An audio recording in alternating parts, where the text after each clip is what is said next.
Ladies and gentlemen, hello again from David at the museum, and this is Cockpits North, the second of the event we've held, a year since the first one. And we're going to start off Cockpits here. We've got our Jetstream 562, it's a Jetstream T2, originally built by Hanley Page, but it was completed by Scottish Aviation in Prestwick, and it made its first flight from there. Sitting alongside it today is our Canberra, which is a veteran of displays. Just quickly going across to the Hunter and over to the visiting cockpits.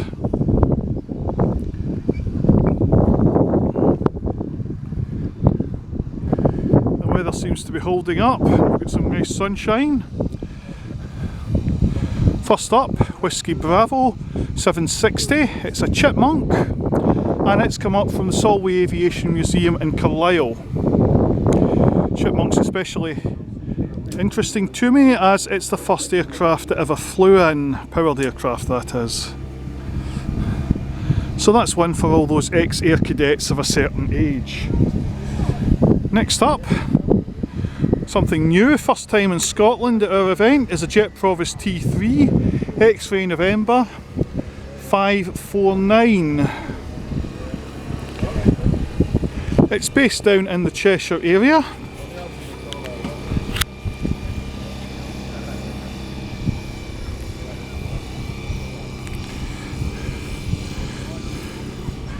And has been restored to the colours it was in when it first entered service.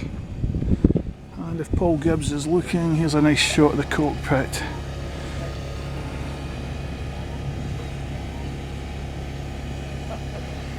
Slightly different from today's modern glass screens, as you would no doubt agree. Next up, again we had this one last year, X-Ray Echo 584, it's a Hunter F6. We'll just go in, have a quick look at the displays there. Just use this door.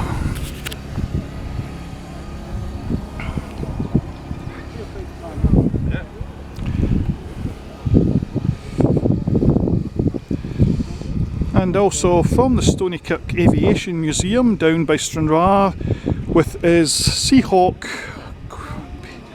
number 128. Its serial is Whiskey Victor 903. As you can see, as with everything, a full history of the aircraft is provided. Next up, from Houghton Park, where they keep some of their stuff, is the aeroplane collection. And they've brought along to them a Gannet. Now, this Gannet is believed to have been at the Dumfries Museum at one stage and was found as a spare fuselage in one of the maintenance units of the Navy when it was being disbanded. Again, we'll just have a quick look inside. And there's just a view of the cockpit. Again, all cockpits are open. I'll just look over to the back. And you can see the museum's Jet Provis in the Dazzle colour scheme, which was painted to World War I battleships. The aircraft was painted by the Guild of Aviation Artists, who used to come here on an annual basis to paint their aircraft, or paint our aircraft, and instead of painting it to canvas, they decided, well, why not paint one of our planes? So this is the scheme they come up with. So we'll now head on the Fishburn Aviation Collection. I shot the Gannet from the back. Has brought a couple of large scale models. as well as doing kit sales.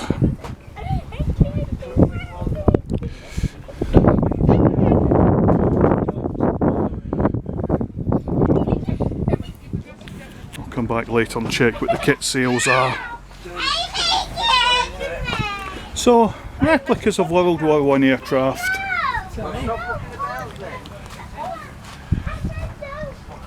Anyway, I think we'll now go and we'll look at the museum's collection and we'll try and find our other cockpits. Don't know if these can fly.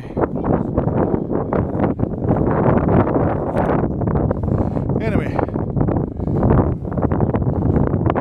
just quickly past this bit. I'm not intending to edit, so sorry about that. Right, here we've got our F100.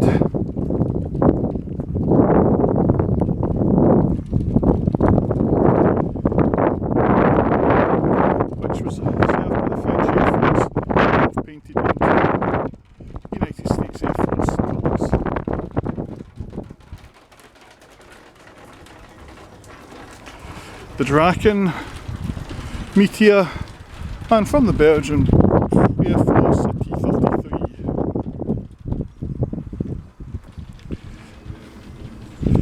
That's the Wessex, the Mystia, and we've also got the escape pod of an F-111E fighter, which was based at Hayford. Now, museum star exhibit. Just quickly look in here, we've got a cockpit in here, we've got the Lochdoon Spitfire,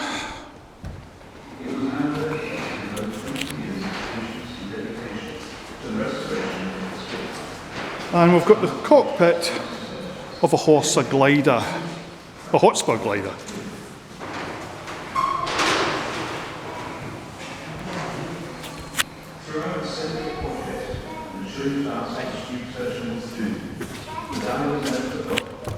So, back outside, it's quite a nice view of the Wessex. Okay, only 2 rotors. This one served in the Falklands campaign. The Mystia, and we'll just quickly sneak in here. And we've got the Waco glider, and at the back, as this zooms in, we have got one of our latest exhibits, which is a Falk glider, a motor Falk built by Slingsby. And not a cockpit, but the fuselage section of a Horsa glider. Waco, as well as making gliders, made other training aircraft during World War II. There's a door from a Dakota. So heading back out, we've got the Buccaneer,